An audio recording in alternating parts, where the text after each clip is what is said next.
Bonjour chers frères et sœurs de l'Église de Jésus, nous sommes aujourd'hui le mercredi 26 janvier 2022 et nous allons méditer ensemble Matthieu chapitre 7 versets 12 à 29.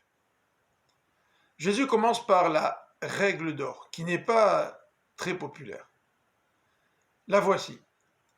N'attends pas, dit Jésus, que les autres te fassent du bien, mais fais-leur ce que tu aimerais qu'ils te fassent. C'est un premier appel. Le deuxième appel, nous le retrouvons dans les versets 13 à 14, qui nous parlent des deux portes, des deux chemins. La porte étroite conduit sur le chemin étroit. Le chemin étroit, c'est cette vie qui désire mettre en pratique l'enseignement du sermon sur la montagne. Jésus nous appelle à entrer par cette porte. Le chemin est difficile car il est contraire à nos habitudes. Nous avons l'habitude de vouloir corriger celui qui a un grain de poussière dans l'œil alors que nous avons une poutre.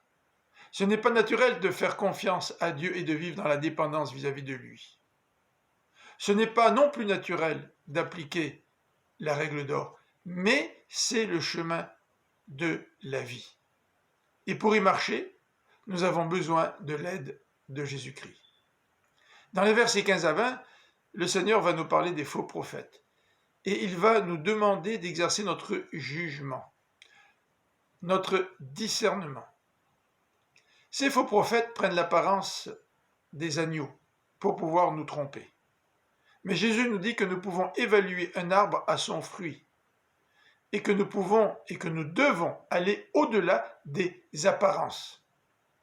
Nous avons donc besoin de discernement. Dans les versets 21 à 27, Jésus va mentionner les deux maisons. En québécois, nous disons « les bottines doivent suivre les babines ». C'est-à-dire qu'il ne suffit pas de dire « Seigneur, Seigneur, nous avons prophétisé en ton nom, nous avons chassé des démons en ton nom, nous avons fait beaucoup de miracles », sans mettre en pratique l'enseignement de Jésus. Écouter sa parole et y obéir, c'est bâtir sa maison sur le roc.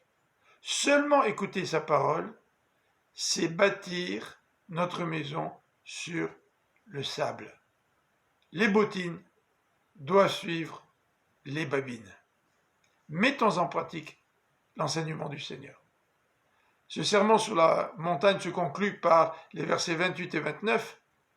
Les foules étaient impressionnées par l'enseignement de Jésus, car ce dernier enseignait avec une autorité que n'avaient pas les spécialistes de la loi.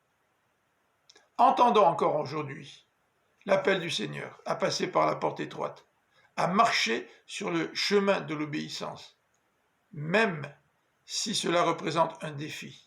Demandons au Seigneur de nous aider. Nous avons besoin de sa grâce. Bonne journée et que Dieu vous bénisse.